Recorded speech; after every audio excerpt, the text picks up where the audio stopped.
여러분, 오늘 제가 들려드릴 이야기는 정말 충격적인 실화입니다. 한 시어머니가 겪은 끔찍한 비극과 그녀의 처절한 복수극. 과연 어디까지가 정의이고 어디서부터가 복수일까요? 이야기의 주인공은 평범한 어머니 정미숙 씨입니다. 62살의 정미숙 씨는 홀로 아들 재현이를 키우며 살아왔습니다. 남편이 일찍 돌아가신 후 오직 아들만 바라보며 살았죠. 재현이는 어머니의 자랑이었습니다. 명문대를 졸업하고 대기업에 취직해서 승승장구하던 아들.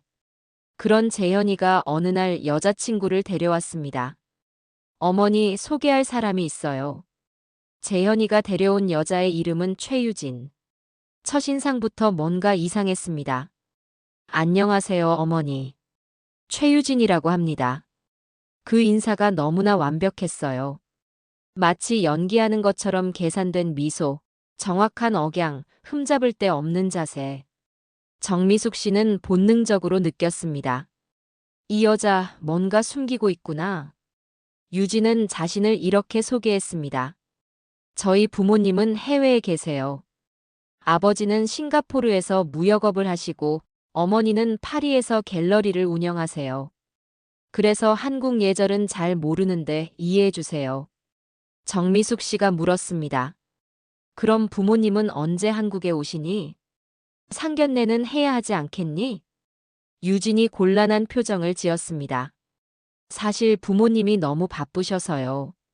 올해는 어려울 것 같은데 결혼식 때 인사드리면 안 될까요? 이상했습니다. 아무리 바빠도 자식 결혼인데 한 번도 안 온다는 게 말이 되나요? 정미숙 씨가 다시 물었습니다. 그럼 사진이라도 보여줄 수 있니? 결혼식 때 인사드려야 하는데 얼굴은 알아야지. 죄송해요, 어머니. 지금 핸드폰에 사진이 없어서요. 다음에 꼭 보여드릴게요. 그날 밤 정미숙 씨는 잠을 이룰 수 없었습니다. 뭔가 잘못되고 있다는 느낌이 계속 들었거든요. 며칠 후 유진이 다시 집에 왔습니다. 이번엔 더 충격적인 말을 꺼냈습니다. 어머니, 저희 혼인신고 먼저 하려고요. 갑자기 왜? 요즘 신혼집 대출 받으려면 혼인신고가 되어 있어야 금리가 낮아요. 그리고 세금 혜택도 있고요. 정미숙 씨의 가슴이 철렁했습니다. 이렇게 급하게 서두르는 이유가 뭘까요? 재현아, 엄마 말 좀 들어봐. 이 여자 뭔가 이상해. 부모님도 안 보여주고. 이렇게 서두르는 게 정상이니? 재현이가 화를 냈습니다. 엄마는 왜 맨날 의심부터 하세요? 유진이가 뭘 잘못했다고 그래요? 엄마가 그냥 하는 말이 아니야. 정말 신중하게 생각해봐. 엄마, 그만하세요. 계속 이렇게 반대하실 거면 결혼식에 오지 마세요. 그 말에 정미숙 씨는 가슴이 찢어지는 것 같았습니다. 평생 자신만 바라보던 아들이 처음으로 그런 차가운 말을 하다니. 그로부터 한 달 후 결혼식 날이 왔습니다. 정미숙 씨는 한복을 차려입고 식장으로 향했습니다. 아들이 자신을 미워해도 그래도 엄마니까 가야 한다고 생각했죠. 결혼식장은 화려했습니다. 하객도 200명이 넘게 와 있었고 유진은 하얀 드레스를 입고 정말 아름다워 보였습니다. 겉으로는 완벽한 결혼식이었죠. 주례가 시작되고 30분쯤 지났을 때였습니다. 재현이 친구가 축사를 하고 있었는데 갑자기 재현이 얼굴이 새파랗게 변하더니 가슴을 움켜쥐었습니다. 으. 재현이가 그대로 쓰러졌습니다. 입에서는 붉은 피가 흘러나왔고요. 재현아, 재현아. 정미숙 씨가 아들에게 달려갔지만 이미 늦었습니다. 구급차가 왔지만 병원에 도착했을 때는 이미 숨을 거둔 후였습니다. 죄송합니다. 최선을 다했지만. 의사의 말에 정미숙 씨는 그 자리에 주저앉았습니다. 그런데 그때 복도 끝에서 이상한 광경을 목격했습니다. 유진이 핸드폰으로 문자를 보내고 있었는데 방금 전까지 오열하던 사람답지 않게 너무나 담담한 표정이었습니다. 그리고 화면에 보인 건 계좌번호였습니다. 장례식장에서 더 충격적인 일이 벌어졌습니다. 정미숙 씨가 화장실에 가려고 복도로 나왔는데 유진이 누군가와 통화하는 소리가 들렸습니다. 응, 타이밍 완벽했어. 예상보다 빨랐지만 문제 없어. 그 순간 정미숙 씨는 온몸에 소름이 돋았습니다. 타이밍이 완벽했다고? 뭐가 완벽했다는 거죠? 보험금은 언제 처리돼? 아, 혼인신고되어 있으니까 문제 없겠네. 정미숙 씨는 다리에 힘이 풀렸습니다. 아들이 죽은 지 이틀밖에 안 됐는데 벌써 보험금 얘기를 하고 있다니. 그날 밤 정미숙 씨의 친구가 전화를 했습니다. 미숙아, 내 며느리 SNS 봤어? 지금 난리 났어. 친구가 보내준 캡처를 보고 정미숙 씨는 기가 막혔습니다. 유진이 인스타그램에 올린 글이었는데요. 갑작스러운 이별에 정신이 없습니다. 재현 오빠를 사랑해주신 모든 분들께 감사드려요. 위로의 마음은 아래 계좌로 부탁드립니다. 그 밑에는 계좌번호까지 적혀 있었습니다. 정미숙 씨는 너무 화가 나서 유진을 불러냈습니다. 너 지금 뭐 하는 거야? 남편 죽은 걸로 장사하는 거야? 유진이 뻔뻔하게 대답했습니다. 요즘은 다 SNS로 마음 전하는 거잖아요. 저도 저 나름대로 애쓰고 있어요. 내가 뭔가 숨기고 있는 거 아니야? 처음부터 이상했어. 부모는 어디 있고 왜 그렇게 혼인신고를 서둘렀어? 유진의 표정이 순간 변했습니다. 그 완벽한 미소가 사라지고 차가운 눈빛이 드러났죠. 어머니, 말씀 조심하세요. 근거도 없이 사람을 의심하시면 명예훼손으로 고소당할 수도 있어요. 정미숙 씨는 확신했습니다. 이 여자가 뭔가 큰일을 저질렀다는 걸. 장례가 끝나고 정미숙 씨는 구청에 갔습니다.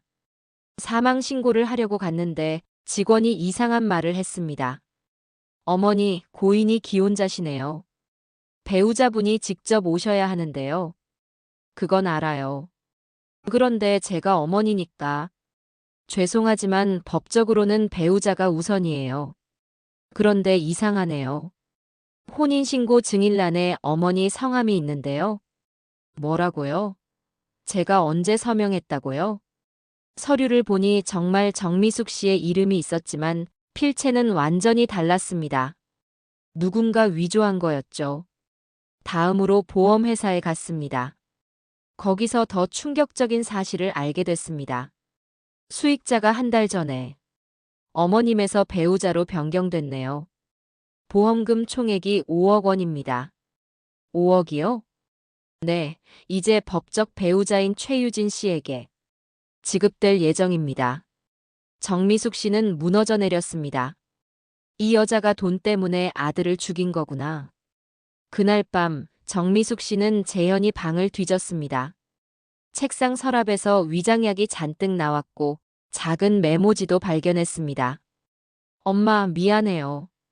사랑해요. 아직 전하지 못한 메시지였죠. 재현이도 뭔가 이상함을 느끼고 있었던 게 아닐까요? 정미숙 씨는 경찰서로 달려갔습니다. 우리 아들 부검해 주세요. 분명 타살입니다. 어머니, 이미 사망진단서가 나왔는데 급성 심정지로요. 아니에요. 보험금이 5억이고 혼인신고 서명도 위조됐어요. 며느리가 너무 수상해요. 그때 유진이 나타났습니다. 어머니, 여기서 뭐 하세요? 재현 오빠도 이런 거 원하지 않을 거예요. 하지만 정미숙 씨는 포기하지 않았습니다. 검찰청까지 가서 간신히 부검 승인을 받아냈죠. 일주일 후 부검 결과가 나왔습니다. 혈중에서 비소가 검출됐습니다. 비소요? 네, 독극물입니다. 그런데 이건 단기간에 투입된 게 아니라 최소 두세 달 이상 지속적으로 소량씩 투여된 흔적입니다. 정미숙 씨는 온몸이 떨렸습니다. 아들이 정말 독살당한 거였어요. 그럼 이걸로 범인을 잡을 수 있나요? 충분한 증거가 될 겁니다. 경찰이 유진을 잡으러 갔지만 이미 도망친 후였습니다. 정미숙 씨는 사설 탐정을 고용했습니다. 2천만 원이라는 큰 돈이었지만 아들의 억울함을 풀기 위해서라면 뭐든 할 수 있었죠. 2주 후 탐정이 충격적인 사실을 알려왔습니다. 어머니, 그 여자 진짜 이름은 박지연이에요. 그리고 이번이 처음이 아닙니다. 처음이 아니라니요? 이미 2번 더 결혼했어요. 그런데 남편들이 다 죽었습니다. 정미숙 씨는 귀를 의심했습니다. 첫 번째 남편은 3년 전 결혼 2달 만에 급성 심정지로 사망. 보험금 2억. 두 번째 남편은 1년 전 결혼 3달 만에 뇌출혈로 사망. 보험금 3억. 그리고 재현 씨는 5억. 점점 금액이 커지고 있었던 거예요. 그리고 매번 보험금을 받은 후 이름을 바꿨다고 합니다. 더 충격적인 건 공범이 있다는 사실이었습니다.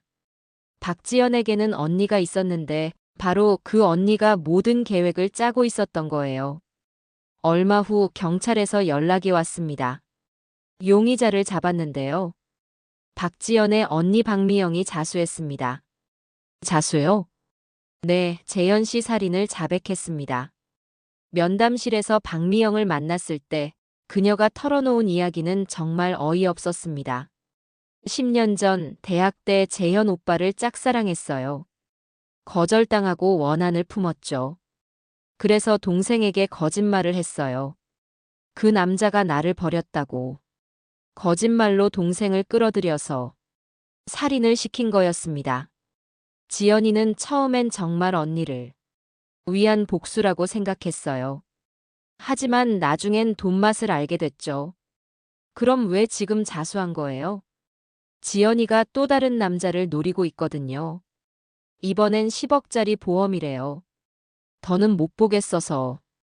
재판이 시작됐습니다. 하지만 결과는 정미숙 씨가 예상한 것과 달랐습니다. 박미영은 살인교사로 징역 12년을 받았지만 박지연은 증거 부족으로 무죄였습니다. 재판장님, 이게 말이 됩니까? 저 여자가 내 아들을 죽였는데. 법정 밖에서 박지연과 마주쳤습니다. 그녀는 정미숙 씨를 보며 차갑게 웃었습니다. 어머니, 법이 저를 풀어줬네요. 이제 현실을 받아들이세요. 너 같은 년은 언젠가 반드시 벌 받을 거야. 어머니가 뭘 하실 수 있겠어요? 보험금 수익자는 저인데요. 정미숙 씨는 그날부터 박지연을 감시하기 시작했습니다. 탐정을 통해 알아보니 박지연이 또 새로운 남자를 만나고 있었습니다. 40대 사업가였죠. 정미숙 씨는 그 남자에게 익명으로 편지를 보냈습니다. 박지연의 과거, 재판 기록, 죽은 남편들의 사진까지 모두 보냈죠. 며칠 후 그 남자는 박지연과 연락을 끊었습니다. 이런 일이 계속되자 박지연은 아무도 만날 수 없게 됐습니다. 소문이 퍼진 거였죠. 그리고 놀라운 일이 벌어졌습니다. 박지연의 첫 번째, 두 번째 남편 가족들이 재수사를 요청한 거예요. 정미숙 씨의 사건이 알려지면서 용기를 낸 거였죠. 재수사 과정에서 결정적 증거들이 나왔습니다. 박지연이 사용한 독극물이 발견된 거예요. 더 이상 버틸 수 없었던 박지연은 결국 자백했습니다. 모든 증거가 나올 거라면 차라리 형량이라도 줄이겠다는 계산이었죠. 박지연은 무기징역을 받았습니다. 재연아, 엄마가 해냈어. 너를 죽인 여자가 드디어 벌받았어. 정미숙 씨는 재현이 묘비 앞에서 눈물을 흘렸습니다. 그 여자 무기징역 받았어. 이제 평생 감옥에서 썩을 거야. 복수를 끝낸 후 정미숙 씨는 허전함을 느꼈습니다. 10개월 동안 오직 복수만 생각했는데 이제 뭘 하며 살아야 할까요? 그때 재현이 친구가 찾아왔습니다. 어머니, 재현이 형이 마지막에 저한테 한 말이 있어요. 뭐라고 했니? 결혼식 일주일 전에. 민수야, 나 뭔가 이상해. 유진이가 뭔가 숨기고 있는 것 같아라고 했어요. 재현이도 알고 있었구나. 그런데 형이 엄마한테는 말할 수 없어. 엄마가 처음부터 반대했으니까라고 했어요. 정미숙 씨는 가슴이 아팠습니다. 자신이 너무 강하게 반대해서 아들이 고민을 털어놓지 못했구나. 며칠 후 정미숙 씨는 결심했습니다. 재현이 이름으로 재단을 만들었습니다. 재현 안전재단. 연쇄 범죄 피해자 가족을 돕는 일을 시작한 거죠. 재현아, 엄마가 내 이름으로 재단 만들었어. 너처럼 억울하게 당한 사람들을 도와주는 일이야. 그날 밤 정미숙 씨는 처음으로 재현이 꿈을 꿨습니다. 엄마, 수고했어요. 이제 좀 쉬세요. 재현아, 엄마 덕분에 다른 사람들은 안전해질 거잖아요. 이제 행복하게 사세요. 저는 항상 엄마 곁에 있을게요. 꿈에서 깬 정미숙 씨는 오랜만에 마음이 평안해졌습니다. 재현아, 엄마가 이제 알았어. 복수로는 너를 되돌릴 수 없지만 내 이름으로 선한 일을 하면서 너를 기억할 수는 있다는 걸. 여러분, 정미숙 어머니의 이야기 어떠셨나요? 때로는 법이 우리를 보호해주지 못할 때가 있습니다. 하지만 포기하지 않고 끝까지 진실을 추구하는 용기가 있다면 결국 정의는 이루어질 수 있다는 걸 보여준 이야기였죠. 가장 인상 깊었던 건 복수에만 매몰되지 않고 마지막에는 다른 피해자들을 위한 선한 일로 승화시킨 정미숙 어머니의 모습이었습니다. 개인적인 분노를 사회적 기여로 바꾸는 것. 그것이야말로 진정한 승리가 아닐까요? 그런데 여러분, 이 이야기에는 또 다른 반전이 있었습니다. 재단을 운영하던 어느 날 정미숙 씨에게 한 통의 편지가 왔습니다. 교도소에서 온 편지였죠. 보낸 사람은 박지연이었습니다. 어머니, 저예요. 지연이. 아니, 이제는 본명인 박지연이라고 해야겠네요. 정미숙 씨는 편지를 찢어버리려다가 참고 읽어봤습니다. 제가 왜 이런 괴물이 됐는지 아세요? 저도 어렸을 때 아버지를 잃었어요. 보험 사기로요. 엄마의 새 남편이 아버지를 죽이고 보험금을 타갔죠. 경찰은 증거가 없다며 놓아줬고요. 편지는 계속됐습니다. 그때부터 세상이 미워졌어요. 법도 정의도 다 거짓말이라고 생각했죠. 그래서 저도 괴물이 되기로 했어요. 하지만 어머니를 만나고 깨달았습니다. 제가 얼마나 잘못됐는지.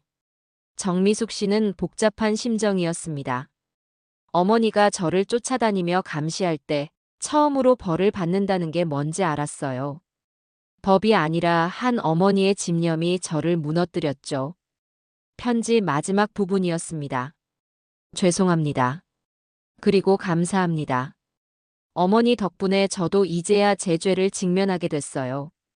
평생 속죄하며 살겠습니다. 재현 씨에게도 진심으로 사죄합니다. 정미숙 씨는 한참을 생각했습니다. 용서할 순 없지만 그래도 조금은 위안이 됐습니다. 자신의 복수가 단순한 보복이 아니라 한 사람을 진정으로 반성하게 만들었다는 사실에 몇 달 후 놀라운 소식이 들려왔습니다. 박지연이 교도소에서 자신의 전 재산을 피해자 가족들에게 기부했다는 거였죠. 그동안 모은 보험금과 재산 모두를요. 정미숙 씨는 그 돈을 받지 않았습니다. 대신 재단 기금으로 기부하라고 했죠. 재현아, 이제 정말 끝이야. 내가 떠난 자리에 많은 사람들이 도움받을 수 있는 희망이 생겼어. 재단은 점점 커졌습니다. 비슷한 피해를 입은 가족들이 모여들었고 서로를 위로하며 희망을 찾아갔죠. 어느 날 한 젊은 여성이 재단을 찾아왔습니다. 저도 남편을 잃었어요.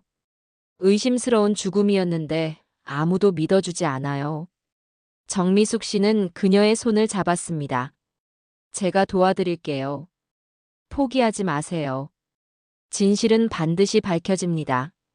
이렇게 정미숙 씨는 제2의 인생을 시작했습니다. 복수가 아닌 정의를 위해, 증오가 아닌 사랑을 위해. 그리고 1년 후 정미숙 씨는 한 가지 더 놀라운 사실을 알게 됐습니다. 재현이가 남긴 일기장을 정리하다가 발견한 건데 거기엔 이런 내용이 있었습니다. 엄마, 제가 만약 무슨 일이 생긴다면 이 일기를 읽어주세요. 유진이가 이상해요. 가끔 혼잣말로 무서운 얘기를 해요. 전 남편들 얘기 같은데. 하지만 증거가 없어요. 그래도 사랑하니까 믿어보려고 해요. 엄마가 반대하시는 걸 아니까 말씀드리기 어려워요. 죄송해요. 그래도 엄마 사랑해요. 영원히. 정미숙 씨는 일기장을 가슴에 안고 울었습니다. 재현아, 내가 얼마나 힘들었을까. 엄마가 더 따뜻하게 대해줬다면 내가 마음을 열고 얘기할 수 있었을 텐데. 하지만 이제는 후회만 하고 있을 수 없었습니다. 재현이의 뜻을 이어 더 많은 사람들을 구해야 했으니까요. 재단은 이제 전국적인 조직으로 성장했습니다. 정부 지원도 받게 됐고 많은 자원봉사자들이 함께하게 됐죠. 그런데 어느 날 정미숙 씨에게 특별한 방문객이 찾아왔습니다. 안녕하세요. 저는 김태민의 어머니입니다. 김태민. 박지연의 첫 번째 남편이었죠. 우리 아들도 박지연에게 당했어요. 그때는 아무도 믿어주지 않았는데 어머니 덕분에 진실이 밝혀졌어요. 정말 감사합니다. 두 어머니는 서로를 꼭 안았습니다. 같은 아픔을 가진 사람들끼리만 나눌 수 있는 위로였죠. 저도 돕고 싶어요. 다른 피해자들을 위해 뭐라도 하고 싶어요. 그렇게 피해자 가족들이 하나둘씩 모여들었습니다. 그들은 서로의 상처를 보듬으며 함께 싸워나갔죠. 5년이 지났습니다. 재현안전재단은 이제 대한민국에서 가장 신뢰받는 피해자 지원 단체가 됐습니다. 수백 명의 피해자를 도왔고 수십 건의 숨겨진 범죄를 밝혀냈죠. 정미숙 씨는 이제 일흔이 됐지만 여전히 열정적으로 일했습니다. 그러던 어느 날 뜻밖의 전화를 받았습니다. 여보세요, 정미숙 씨 되십니까? 네, 그런데 누구시죠? 저는 박지연의 담당 교도관입니다. 박지연 수영자가 위독합니다. 마지막으로 어머님을 뵙고 싶다고 하는데요. 정미숙 씨는 한참을 고민했습니다. 그래도 마지막이라니 가봐야겠다고 생각했죠. 교도소 의료시설에 누워있는 박지연은 몰라보게 야위어 있었습니다. 암이 온몸에 퍼져 있었다고 합니다. 어머니, 와주셔서 감사해요. 할 말이 뭐야? 제가 재현 씨 무덤이 어디인지 알려주실 수 있나요? 죽기 전에 사죄하고 싶어요. 정미숙 씨는 냉정하게 말했습니다. 내가 그곳에 갈 자격은 없어. 알아요. 그래도 정말 죄송했다고. 제발 전해주세요. 박지연의 눈에서 눈물이 흘렀습니다. 어머니, 한 가지만 더 말씀드려도 될까요? 뭔데? 사실 재현 씨가 마지막 순간에 어머니 얘기를 했어요. 무슨 소리야? 결혼식 날 아침 재현 씨가 저한테 말했어요. 유진아, 우리 엄마한테 잘해줘. 세상에서 가장 소중한 분이야라고요. 정미숙 씨는 가슴이 미어졌습니다. 그리고 쓰러지기 직전에도 엄마라고 부르셨어요. 더 이상 듣고 있을 수 없었던 정미숙 씨는 자리를 떠났습니다.